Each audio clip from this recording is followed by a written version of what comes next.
காஷ்மீர் பகுதியில் தீவிரவாத தாக்குதலில் உயிர் தப்பித்து சொந்த ஊரான செஞ்சி வந்தடைந்த 6 நண்பர்களை குடும்பத்தினர் கண்ணீர் மல்க வரவேற்றனர். செஞ்சி பகுதியைச் சேர்ந்த சையத் உஸ்மான், சையத் ரகுமான், சையத் காஜா பாஷா, சபியுல்லா, சாதிக், ராஜா ஆகிய 6 பேர் காஷ்மீருக்கு சுற்றுலா சென்றுள்ளனர். இந்த நிலையில் அங்கு நடந்த தீவிரவாதிகளின் துப்பாக்கி சூட்டிலிருந்து தப்பிய அவர்கள் 6 பேரும் தமிழக அரசின் உதவியை நாடி அங்கிருந்து விமானம் மூலம் சென்னை வந்தடைந்தனர். பின்னர் நள்ளிரவில் வீடு வந்து சேர்ந்த அவர்களை குடும்பத்தினர் கண்ணீர் மல்க வரவேற்றனர். என் பேர் சையத் உஸ்மான்.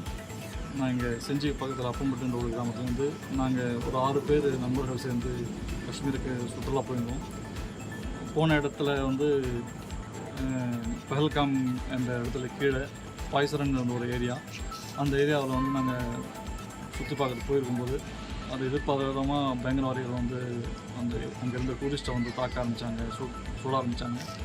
அப்போது அங்கேருந்து அப்போ தான் நாங்கள் கிளம்பும்போதே அந்த ஒரு பயங்கரமான ஒரு சம்பவம் நடந்தது. நாங்கள் அங்கேருந்து தப்பிச்சு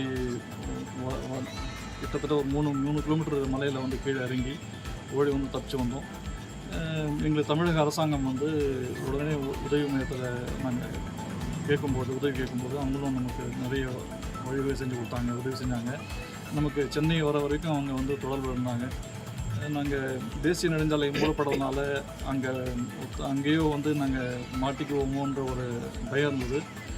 தமிழக அரசாங்கம் மூலமாக அதிகாரிகள் எங்களை உடனே நேரடியாக சந்தித்து அது எங்களுக்கு உண்டான உதவிகளை செஞ்சு டெல்லியிலேருந்து சென்னைக்கு வர வரைக்குமே தொடர்ந்து எங்களை ஆலோசனை கொடுத்து அவங்க தொடர்ந்து எங்களை வழிகாட்டி சென்னை வர வரைக்குமே எங்களை தொடர்பு அவங்க நிறைய ஹெல்ப் பண்ணாங்க.